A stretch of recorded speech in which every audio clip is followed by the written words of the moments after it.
Trump offers to help the dreamers. We'll ask our Sunday panel about the president's new immigration plan. Is it the basis for a compromise?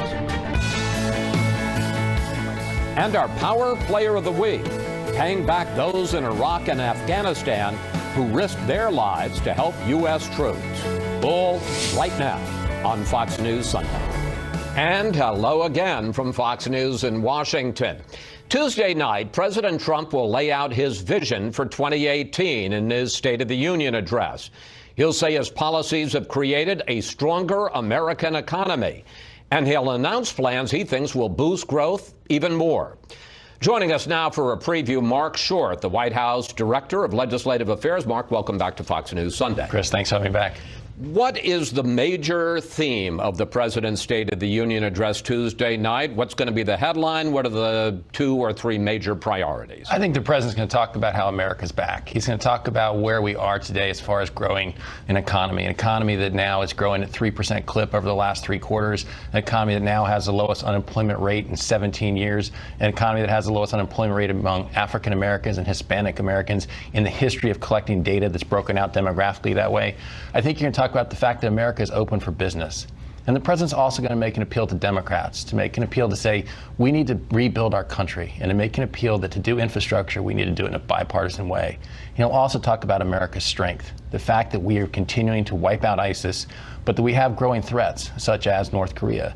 And one of our concerns, Chris, is that we have these dramatic threats on the global scene, yet where we are in Congress is we still can't even pass a spending bill that funds our military, because Democrats are continuing to hold the military hostage to pursue other agenda. And he will ask that it's time that we rebuild our military to keep America strong. I'm not saying that it's all his fault, but you talk about reaching out to Democrats and a push for bipartisanship when he sends out tweets about crying Chuck Schumer and he bashes Nancy Pelosi. Is that the best way to do that? Well, look at just this week, Chris. I think that the president made an enormous appeal and showed enormous leadership in putting forward a plan to resolve the DACA situation, an issue that has plagued our country for decades. And yet the outcry from Democrats, when he went, I think, further than many people thought he would in providing not just permanent residence, but also a pathway to citizenship for roughly 1.8 million of people who have been living in this country.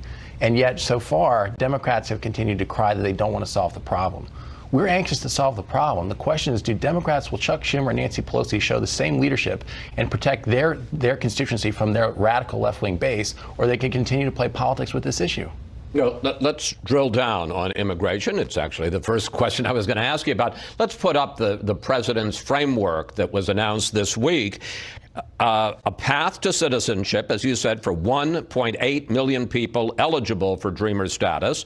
$25 billion for a wall, limiting chain migration to nuclear families. In other words, Dreamers can't sponsor their parents, and an end to the visa lottery. The blowback was fierce from both sides. That plan is a campaign to make America white again. He may be able to roll over the never-Trumpers, but if he continues down this line, former Trumpers is going to be a much more difficult category for him. I mean, and you got to admit, it wasn't just backlash from Democrats. It was also backlash from conservative hardliners. What makes you think you can get a deal through Congress on all of this? It's a big, ambitious plan before the DACA deadline expires in March. Or do you think because the court has blocked the rescission of DACA that you have more time than just March? Well, Chris, I've heard a lot of outrage over former Speaker Pelosi's comments when she makes a racist allegation like that. I've heard a lot of members, even in moderate Democrats, say that was over the top. The reality is what the president has done is he's met with hosted dozens of meetings at the White House, some with Republicans, some Democrats, some bipartisan, some just House, some just Senate, some bicameral. A lot of meetings he came forward with a rational, compromised plan that I think is something the Democrats asked for. We started by saying we wanted to protect the 690,000 people who have permits under DACA, meaning people aged 16 to 36 who have work permits, who are in this country producing, contributing to our economy. We, of course, want to protect them. We don't want to send them away. But Democrats said that population should be larger. You should consider those who are eligible but were afraid to apply. You should also go back to 2012, which is when Obama put in place his unconstitutional order. The president did all of those things because he's saying it's time that we fix the other issues too. Americans want to keep our border secure end chain migration, end the visa lottery program. Do you think you can get a deal by March, or do you think because of the court action that you have actually more time than March 5th? Chris, we're anxious to get a deal. We've been trying to get a deal. I think that question really belongs to the Democrats in Congress. We believe that right now, you're right, the courts have said that the March 5th deadline is not there. But if another court overrules, they're not going to have the 6-month grace period that this president offered Congress to fix it. If the courts overrule, that program will end immediately. But as I pointed out, it isn't, and you're quite right, there is backlash from Democrats. There's also backlash from Republicans. And one of the biggest issues is something that the president said this week. Take a look. Whatever they're doing, if they do a great job, I think it's a nice thing to have the incentive of, after a period of years, being able to become a citizen. But when President Obama issued his executive order in 2012, he did not give Dreamers a path to citizenship. He simply said they could renew their status. In a sense, and this is what some conservatives are saying, isn't what you're offering, or the president offering, isn't it more lenient? Isn't it softer in terms of what it gives Dreamers than what President Obama was willing to do? So 2 points. One is that we feel that that is certainly worth it if we can help to fix this problem once and for all, which is the other parts of the proposal the president's put forward. But second, in that meeting that you televised at the White House when the president had 20 members of Congress over, he said, I will provide cover from our side on this issue. The question is, are Chuck Schumer and Nancy Pelosi willing to provide cover to their members from the radical left-wing base? So far, they're not showing the same leadership, Chris. So you think you can get conservatives who may not like the idea of citizenship to go along? So far, we've had positive reinforcements from Senator David Perdue, Senator Tom Cotton. These are not exactly doves on the issue of immigration. They're pretty hawkish on it. I think conservatives recognize the benefit to really securing our border and helping to fix these long-term problems. So yes, I think we're going to get widespread support on our side. The question is, politically, it's not a policy issue, Chris. This policy flatly falls. 70% of Americans support it. When you say that you're going to secure the border, end chain migration, end the visa lottery, and provide this pathway and fix it, 70% of Americans agree. It's not a policy issue, it's a politics question. The president will also push his infrastructure plan on Thursday night, and here is the outline of that. $200 billion in federal money to leverage at least $1.5 trillion in state and local and private investment. Here's the problem. Infrastructure has traditionally been an 80-20 split. 80% federal money, 20% state, local, private money. But what you're proposing is a 20-80 split. 20% federal money, 80% from other sources. Why is that going to work? We think it's going to work for several reasons. I think there's a growing consensus that the infrastructure needs to be fixed. It was part of the central parts of the president's campaign, and we think that there is bipartisan support for it. There's no doubt that I think Democrats in Congress will want more federal dollars put at that issue. But we also have to recognize, Chris, that we have a significant debt problem in our country, and so it can't just be all federal largesse that pays for this. So a partnership is what makes sense. The other thing the administration has pledged to do is to continue to roll back the regulatory constraints that I think has also limited some of the private investment. When you do that, there'll be additional private investment coming in to make these projects real. I want to pick up on that because there was a report this weekend that the White House wants to scale back, when you say regulations, environmental regulations, and critics say the effect is that in order to get these projects going, you would gut the Clean Air Act and the Clean Water Act. The administration has no plans to gut the Clean Air Act or the Clean Water Act, Chris. But what you've seen really over the last year is by rolling back the burdensome regulations the previous administration had put in place, the economy has taken off. That's what we want to help make sure is that our economy continues to grow. When you see 3% growth over the last 3 quarters and compare that to 8 years of 1.8% growth in the Obama years, much of that has been because of rolling back the regulatory burden and allowing the free enterprise system to begin to work again. For all of your plans for 2018, for all of the victory lap the president is going to take for the economy and what was accomplished in 2017, I think it's fair to say that there is a cloud that continues to hang over this White House, and that's the Russia investigation. Direct question. Did President Trump want to fire Special Counsel Robert Mueller last summer? I'm not aware of the president ever intimating that he wanted to fire Robert Mueller. Let's keep in mind a couple things. Robert Mueller is still the special counsel. Don McGahn is still head of White House counsel office. Taxpayers have spent millions and millions of dollars on an investigation that's not proven any collusion thus far with Russia. The White House continues to cooperate in every manner, providing any document that the special counsel has asked for. So we've continued to comply fully. Robert Mueller is still special counsel. I'm not familiar in any conversation I've had with the president ever intimating he wanted to fire Robert Mueller. Would the White House object if Congress decided on its own to pass a bill to protect the status of the special counsel, to make it harder or impossible to fire him? Is that something the president would sign? I don't know, hypothetically, Chris. The president responded this week to reports that the special counsel is investigating him on the issue of obstruction of justice. Here he is. There's no collusion. Now they're saying, oh, well, did he fight back? But what fight back. Is there, what is collusion? Fight back, John. Fight back. Oh, it's obstruction. What does the president think the difference is between obstruction and fighting back? Honestly, Chris, I don't know. Unfortunately, I'm not often involved in those conversations regarding that investigation. But I know that the president's been frustrated by this investigation. He feels like there's been millions of dollars of taxpayers' dollars spent and no evidence yet of collusion. I think he also recognizes that, I think something that's been underreported is that the day before he accepted the position of special counsel, Robert Mueller interviewed to be FBI director and never mentioned that to the president.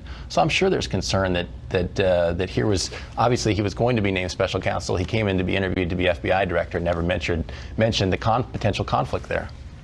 Finally, let's look at this from the other side, because some top Republicans in Congress talk about bias and corruption at the highest levels of the FBI and the Justice Department in their investigation, both of Hillary Clinton and of Donald Trump. One, does the president believe that's true, that there has been abuse, that there has been bias in the investigations? And two, as the Washington Post reports today, does he want to see that 4-page memo to that effect coming out of the House Intelligence Committee? Does he want to see that released to the public? Well, one, we don't know what's in the memo. It's classified. I haven't seen it. But I think the president generally sides on the side of transparency. And so, yes, I think he believes that should be put out. But on the first question, I think that where we stand is that, again, there's been a significant investigation so far and no evidence of any sort of collusion. But when he hears things like the text between Peter Strzok and Lisa Page, does that... Sure, of course that frustrates him. I think something else that he's continually mentioned is the fact that McCabe's wife received $700,000 in political contributions from one of the Clintons' closest personal friends, and Terry McAuliffe, and yet was leading the investigation into Hillary Clinton. So yes, I think he's concerned about several appearances of conflict of interest there. At the same time, he's gone down to the FBI Academy at Quantico and spoken to the agents and talked about how much he appreciates their work and their efforts. But yeah, I'm sure he's very concerned about some of the appearances of conflict of interest at the very top of the agency in the last administration. I just want to button up one question about the release of the memo, because the Assistant Attorney General sent a note to the House Intelligence Committee saying it would be, quote, extraordinarily reckless to release that memo because it may reveal sources and methods. Is that a concern of the president? Well, sure. I think we have to have those are rational concerns. But at the same time, I think the president is more inclined for transparency in this investigation. And so to the extent that the House, I think, has advocated that it's public release, I think the president is receptive to that. Mark, thank you. Thanks for your time this week, and always good to talk with you. And we'll all be watching the president's speech on Tuesday. Great. Thanks, Chris. Thanks for having me. Up next, we'll bring in our Sunday group to take a closer look at the president's agenda. Plus, what would you like to ask the panel about the Trump plan to trade citizenship for dreamers for tough new measures on legal and illegal immigration? Just go to Facebook or Twitter at Fox News Sunday, and we may use your question on the air. The world is witnessing the resurgence of a strong and prosperous America. I'm here to deliver a simple message. There has never been a better time to hire, to build, to invest, and to grow in the United States. President Trump at the World Economic Forum in Switzerland this week, telling leaders America is open for business.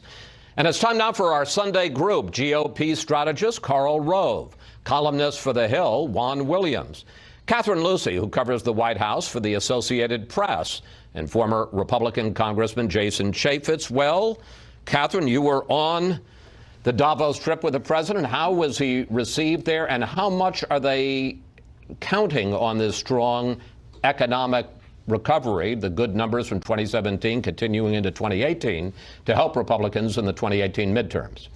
Yeah, so the big question going into the trip was the America First president versus the Davos globalists, and he was quite cordially received. You know, he had a reception, he held a dinner with business leaders, his speech got a polite response, and the president clearly was there to bring his economic message, as you said, and kind of take a victory lap. He talked about the booming economy, he talked about tax cuts, he talked about regulation changes. And I think this clearly is going to be part of his pitch on Tuesday in the State of the Union, and something Republicans are going to try and emphasize, over the coming months. Carl, let's pick up on that. When you hear what we just heard from Mark Short about what the president is going to say in his State of the Union speech, that he's going to take a victory lap for strong economic numbers, he's going to talk about infrastructure and creating jobs, he's going to talk about immigration reform. How strong a message for this year, and how strong a message for Republicans to run on in November? Well, it depends on how much he says and what he says on Tuesday night, but it also depends on what he does in the months following that. First of all, I think he's got to be very careful about appearing to be too self-congratulatory. This is a moment to compliment the American people and to compliment the Congress for their cooperation with him on tax reform and regulatory relief. But this is a moment where he can reset, but the reset depends upon him following through in the weeks and months ahead. He needs to make the case, and the case can be made, that people are going to feel this tax cut. They're beginning to in their own lives, but in February, when the withholding tables kick in and everybody gets a bigger paycheck, that's going to be the moment where he needs to be driving home. Not only is it affecting you in that way, but it's affecting you in the money that is being pumped into the American economy by American businesses to build new plants and equipment, to refurbish their stores, to create and build and buy new things that are going to require at the end of the line somebody in a factory, somebody in a farm, somebody in a ranch to create whatever it is they need. So I'm saying the key isn't how he's going to do on Tuesday night, it's how he's going to do on Wednesday and Thursday. Sure. Because he did great in his speech to Congress last February, but then he got back into tweets and needless arguments right afterwards. And look, this is also the moment of optimism. Look, people are starting to feel optimistic about the economy.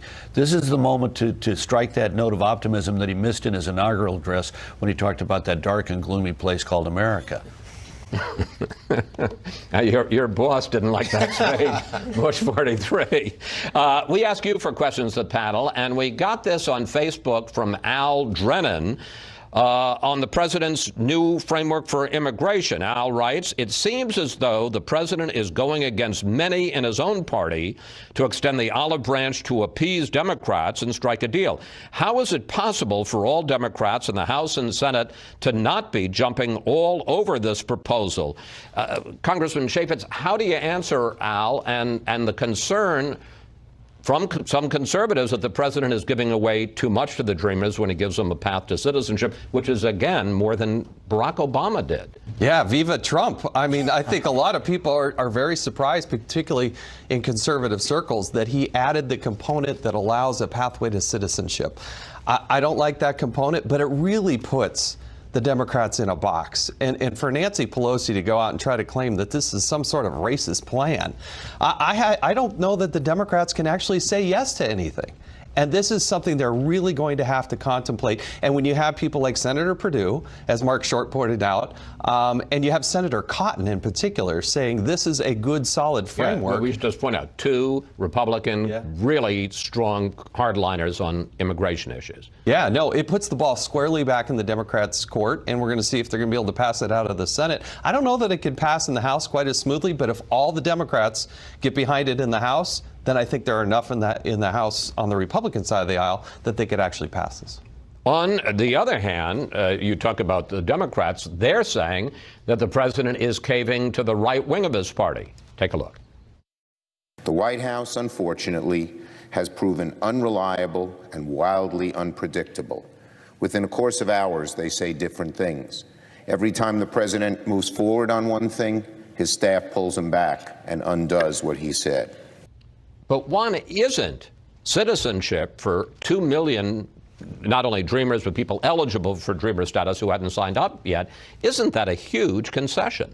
Yeah, I mean, that would be terrific. I mean, the first point to say is it's run into opposition, as you pointed out in your interview with Mark Short. from people like Ted Cruz, the senator, who is a hardliner, said, gosh, DACA didn't have a pathway to citizenship. Then you have right-wing media like Breitbart calling the president Amnesty Don, Heritage saying this is a non-starter. Why are they saying this, Chris? Because in addition to providing this pathway, he goes after legal immigration, severe cuts in terms of legal immigration, attacks the idea of a diversity lottery, says that's wrong, so he therefore is also opposed to family reunification, which had been the premise for our immigration policies in the past. And when you think about this, this is not comprehensive reform. This is not dealing with the 11 million that are already here.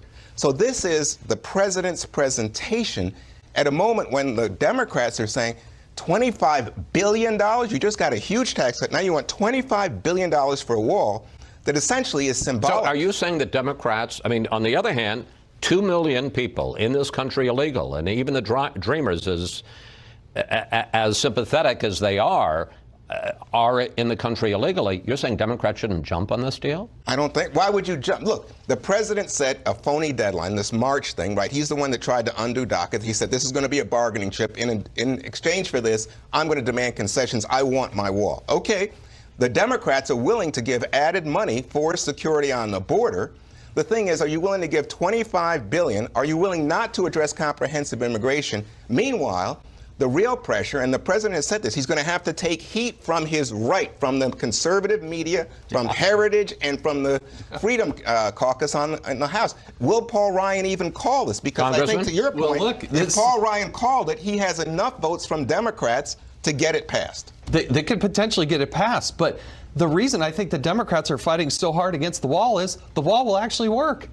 We're at a 45-year low in terms of crossings, Congressman. Yeah, and we got still a long ways to go. And there is no way that you can give the pathway to citizenship to Dreamers if you don't also solve the nightmare that is down on the border. And to secure and lock down that border is a fair compromise. I think we have I don't like the amnesty part. I don't know that I could vote for that. Well, that's the real issue here. Will Paul Ryan... Well, there are two issues. There is the right wing of the Republican Party. There's also the left wing of the Democratic Party. Right. Let me just for a final word go to you, Carl, because you broke your lance on immigration reform in the Bush 43 White House. Do they get a deal by March 5th or not? Well, first of all, they don't need to, because the court, as you pointed out in your interview with Mark Short, has basically put this all on hold. But could they get a deal by March? Yes. This is a good opening framework. And let's be clear about it. The president has gone a long way with giving a path to citizenship for the Dreamers. But it is already being distorted on the other side. This is not $25 billion for a wall. This is $25 billion for a wall, additional agents, technology, and infrastructure along the border. It's not just a wall. It is all these other kind of things that have been talked about in order to secure our border. Yes, crossings are down, but we still don't have secure control of our border.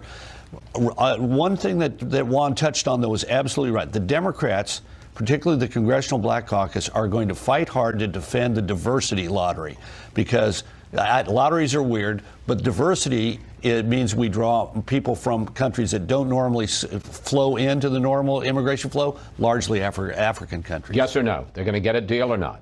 I think this all depends upon the goodwill of people on both sides. The president doesn't help by tweeting about Schumer, but Schumer doesn't help by going to the floor. And Nancy Pelosi's comment was so over the top. I'm for immigration reform. I am in favor of robust immigration. But everybody who's adult ought to start acting like an adult in this conversation. Well, that sounds like a definite no to me. Goodwill. We're depending on goodwill. We're in real trouble. Panel, have to take a break here. We'll see you a little later. Up next, President Trump dismisses reports he wanted to fire Special Counsel Robert Mueller. And has the FBI tried to protect Hillary Clinton and get Donald Trump? House Oversight Committee Chair Trey Gowdy joins us next.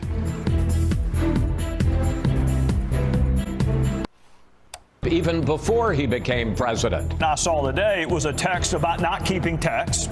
We saw more manifest bias against President Trump all the way through the election into the transition. We'll ask House Oversight Chair Trey Gowdy about alleged abuse. There have been two competing narratives in the Russia probe this week. First, that President Trump is getting closer to an interview with special counsel Robert Mueller amid reports he wanted to fire Mueller last summer. And second, that the FBI has been biased all along for Hillary Clinton and against Donald Trump. Joining me now from Greenville, South Carolina, Congressman Trey Gowdy, House Oversight Chair and a member of the House Intelligence Committee. Congressman, we'll get to your concerns about the FBI and the Department of Justice in a moment, but let me begin first with this. Do you still trust, after all you've heard, do you still trust Special Counsel Robert Mueller to conduct a fair and unbiased investigation? 100%, particularly if he's given the time, the resources, and the independence to do his job. Chris, he didn't apply for the job. He's where he is because we have an attorney general who had to recuse himself. So Mueller didn't raise his hand and say, hey, pick me.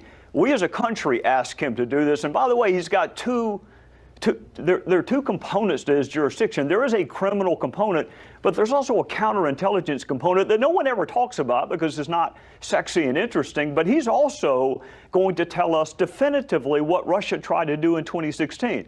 So the last time you and I were together, I told my Republican colleagues, leave him the hell alone, and that's still my advice. President Trump said this week that he wants to sit down with Mueller and conduct an interview. Here's the president. Are you going to talk to Mueller? I'm looking forward to it, actually. I don't know. No, I guess they're talking about 2 or 3 weeks, but I would love to do it. Would you do it? But, you know, again, I have to say, subject to my lawyers and all of that, but I would love to do it. As a practical matter, does the president have any choice? Doesn't he really, in effect, have to sit down with the special counsel for an interview? And let me ask you this as a former federal prosecutor.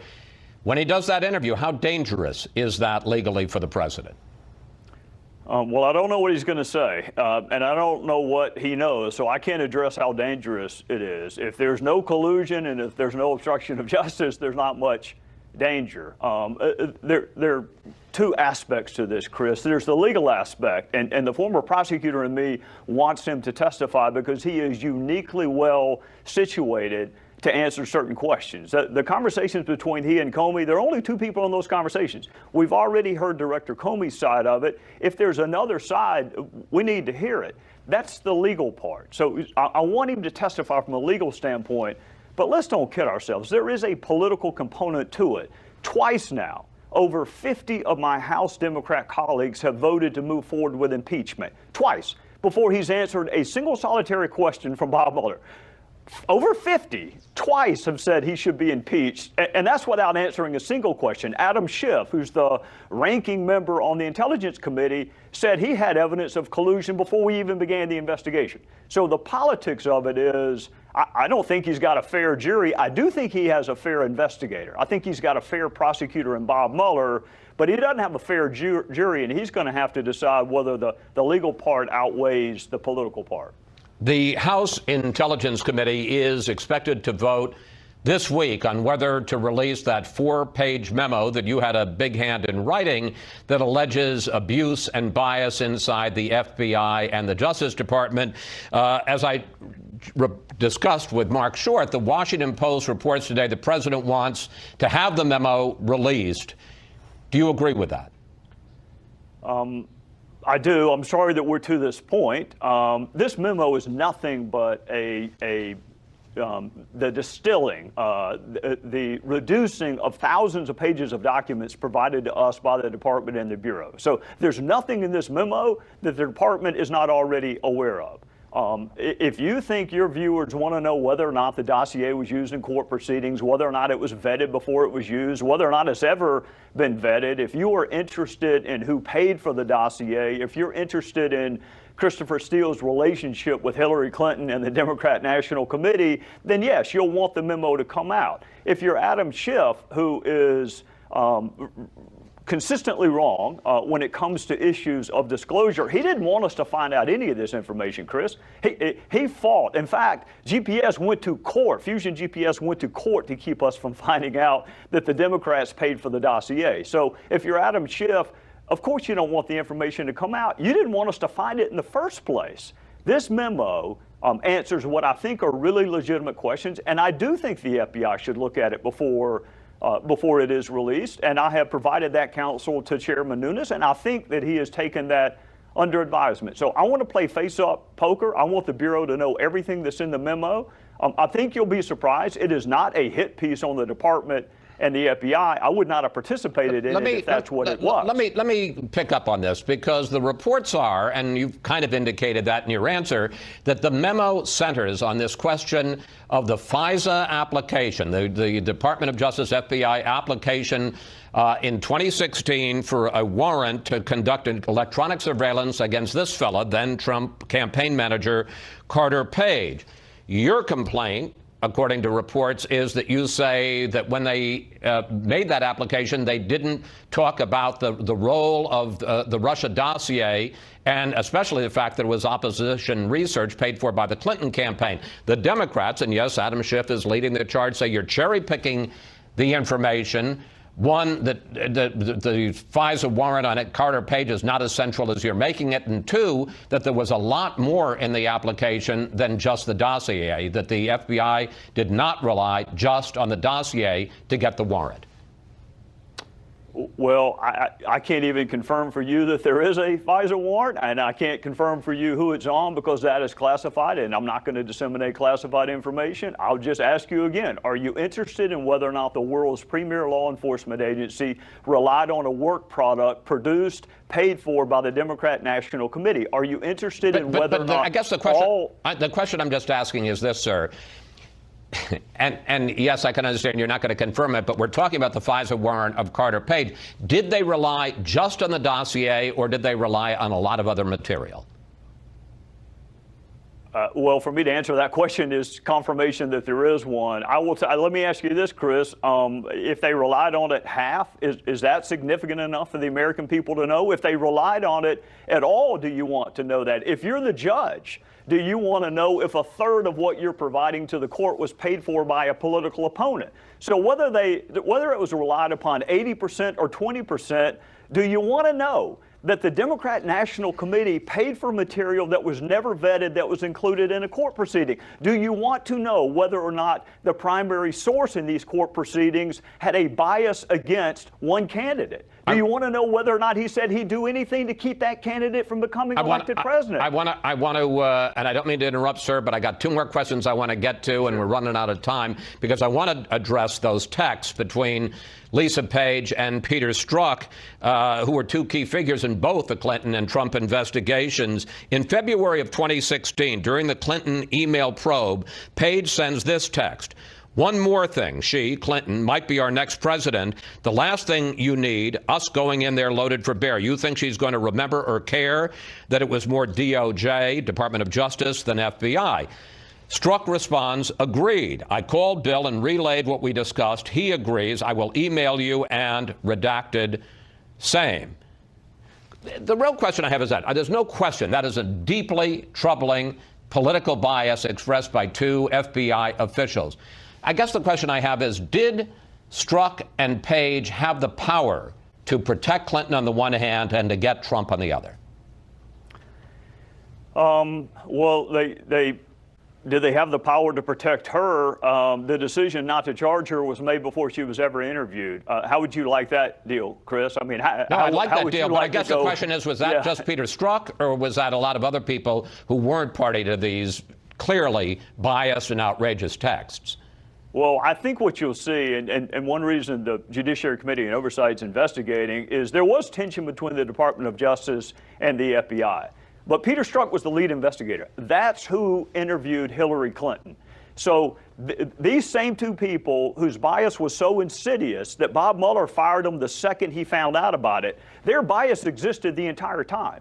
These same two people who were so biased they should be kicked to the curb immediately were the ones interviewing Hillary Clinton, editing the memo to take out references to President Obama, editing the memo to take out the reference to grossly negligent. So I can't prove to you that they were the final decision makers, nor do I have to. What I have to prove to you is two really important people hated him, would have done anything to protect her, and thank God Michael Horowitz found out about him while they were investigating the president. I want to ask you one last question. We're running out of time here. There's clearly some troubling evidence, and clearly the Strzok page memos are deeply troubling, and, go to it in investigating that.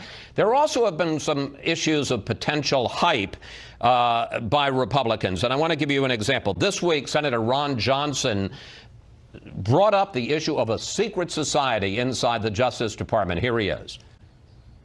What this is all about is further evidence of corruption, more than bias, but corruption at the highest levels of the FBI and that secret society. But then we saw the only text on this that Page wrote to Strzok the day after the election. Are you even going to give out your calendars? He'd apparently bought Russian calendars as a gag. Seems kind of depressing. Maybe it should just be the first meeting of the secret society, which led to this exchange. This text message seems to be a comment about secret society was in jest. Do you agree that it appears to be it was in jest? It's a real possibility. Question, Congressman, final question. I'm going to have to ask you to answer briefly. Don't Republicans hurt their credibility on real issues of bias when they make such a big deal about secret societies and palace coups? Yes. Republicans are the best I've ever seen at taking good facts and overstating them and therefore changing the narrative. I don't know what they meant by secret society. I didn't use the phrase. It is fair to ask them. But if it were a joke, Chris, then was it also a joke to mention the insurance policy? Was it also a joke to talk about impeachment the morning after President Trump won? Was it also a joke to say, I have no interest in participating in an investigation if he's going to be cleared? There's a pattern, and Republicans are better served by letting the text speak for themselves. I have no idea what they meant by that. I don't know if it was a joke or not. It's not my job to figure it out. These two witnesses need to come in and tell us what they meant by it, and everything else they said over the course of 18 months. Republicans would be well served. Let the text speak for themselves. Let the jury make up their mind, and quit engaging in hyperbole, which we seem to do a lot. And we look forward to the investigation continuing. There are a lot of legitimate issues here. Congressman Gowdy, thank you. Thanks for sharing your weekend with us. We'll follow all the developments this week and in the future. Yes, sir. Thank you. Coming up, the special counsel gets closer to an interview with the president while questions grow about bias inside the FBI. The panel returns next. We needed to hire to read exactly what has taken place. I would think that it would never happen in a country that loves freedom and democracy like this country. Conspiracy theories with virtually no fact. Paranoia, delusion. Why? Are they afraid of the truth of the Mueller investigation? House Freedom Caucus Chair Mark Meadows and Senate Democratic leader Chuck Schumer at odds over allegations of bias inside the FBI and the Justice Department. And we're back now with the panel. Well, Congressman, you are the former head of the committee that Trey Gowdy now chairs. How convinced are you that there was bias inside both the Clinton and the Trump investigations? Well, based on the surface, what we've seen so far, there is clearly bias. But remember, the Hillary Clinton investigation is a closed investigation. We should be looking at that. That's what we do as a country. We are self-critical. We do go after these things. I think the most definitive report, though, will be what Michael Horowitz, the Inspector General for the Department of Justice, that report will probably come out in the next 60 days. An Obama appointee with 450 employees. I think when he comes and testifies before the Oversight Committee, that will be the most definitive word. Juan, you have to admit that some of these Strzok page texts that we've been reading over the last few weeks are troubling, especially when Peter Strzok was the lead FBI investigator both in the Clinton case and in the Trump case. Come on, Chris. People have personal opinions. You and I have personal opinions. I think we come out here and try to do an honest job. Wait. You're not at all troubled by those texts? Well, first of all, no. Remember, they're lovers, and so this is like pillow talk between two people who have personal opinions. I don't know that it has impacted their capacity to lead an investigation. What I see here is a repeated effort coming from the right. They throw spitballs at the wall, trying to somehow disparage the FBI, discredit Robert Mueller.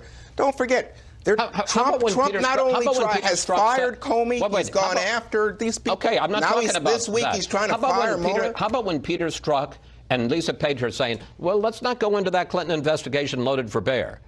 Wait a second. They're talking. It's like you and me joking, saying, hey, Chris, President Trump, we wish, would come and on this show, and then... I'm not joking. I'm serious. I know. But I'm saying we wish. But I'm saying, and I'd say, Chris, well, you know what? If you want him to come back, maybe we shouldn't ravage him this time. That's a joke between Juan and Chris. That's not an indication of how you're actually going to conduct the interview. But this is, again, discredit the FBI because they're worried that Mueller, in fact, is going to find something. That's what's going on. He started to draft a memo before they had interviewed 16 people. There was people. no basis at that point to charge us. So they go into the interview and they say, well, this is what we know at this point. But you guys want to make it into some paranoid. I mean, Trey Gowdy was crystal clear about his feelings. All right. If those emails had been referencing defending Donald Trump in the same way that they were defending Hillary Clinton, if the roles were reversed, Juan would be rational and reasonable and understanding exactly what is play here. Look, Robert Mueller, the test of this is the day that Robert Mueller found out about these emails and read them, he fired Strzok. He couldn't fire him from the FBI, but he could demote him and send him to human resources to end his career. That's how bad this was. Now, I don't think it's the FBI, but I do think two bad actors in this, and I agree with the congressman. When Horowitz's report comes out, and again, this is the Inspector General, an independent person in the Justice Department. Independent official with powers to subpoena and powers to observe and interrogate, and we're going to be, as a nation, shocked at the behavior of these two individuals, not the FBI. Let's be clear about that, but these two individuals. Catherine, meanwhile, the president, in comments just before he went to Davos, left the door wide open to sitting down for an interview with special counsel Robert Mueller. How upset were his lawyers that he gave away a lot of negotiating power? And in the end, though, do they really think they have any choice, that he's going to just both politically and legally have to sit down and talk to the special counsel? Well, certainly the White House tried to walk it back a little bit after he said he'd love to do this. But yes, he could refuse a voluntary interview. That's something he could do. But ultimately, to your point, Mueller has subpoena power, so he could use that. And we should point out, if he subpoenas him, then he testifies before the grand jury, and he doesn't have lawyers alongside him. And could prompt, a legal fight, which seems not helpful. So yeah, I think what we're looking at right now is the president has made his intentions quite clear. What's not clear is what the scope of this questioning might be, what the setting would be, how exactly this might come together. Congressman Chaffetz, how much legal jeopardy for the president when he sits down in this interview, given the fact that he has told different stories about why he fired Comey, questions about, when he kicked everybody else out of the room, did he tell him to go easy on Mike Flynn or not? I mean, it would strike me this is kind of tension city. Well, it's fraught with peril, but you don't know exactly what the president is going to say or what sort of evidence they might present to him that may be a year or two old. But I think his temperament is such that, yeah, bring it on. He's been very definitive that there was no collusion, and I think he'll stand by that. I just worry that this week it came out that he's asking the deputy FBI director, who'd you vote for? And it also comes out this week that we have been misled as an American people about his interest in firing Mueller almost a year ago. I think this guy thinks there's something to hide. That's why he's trying to obstruct this investigation. Democrats took that point before he was even sworn in. They got to pick their battles. They scream about everything, and I don't think they have a case in this. Thank you, panel.